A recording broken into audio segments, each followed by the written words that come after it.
Sir, ask lang po kung quarterly po ba dapat ang pagbibigay ng loyalty or ng mga unclaimed benefits ng teachers. Kasi po ang loyalty namin naiwan na po ng mga kasama namin na nakatanggap na. Hanggang ngayon wala pa po binigay sa amin. No, so yung pag-process kasi ng mga benefits na yan, no, particular po dito sa loyalty pay, ay nakadepende po yun sa processing ng inyo pong particular, inyo pong division office, no, kung saan po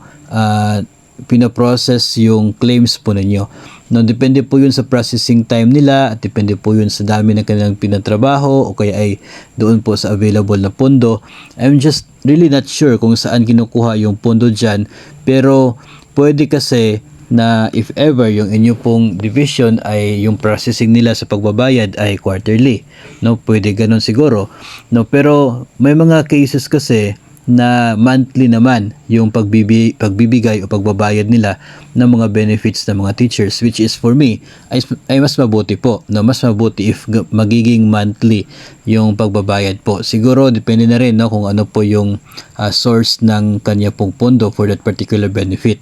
At kung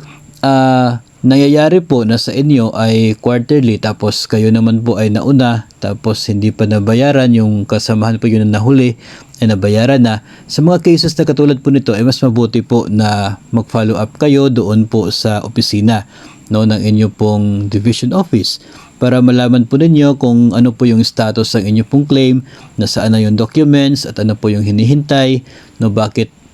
ganun po, bakit hindi pa nyo natanggap tapos yung kasamahan niyo ay nakatanggap na. So sila po yung may mas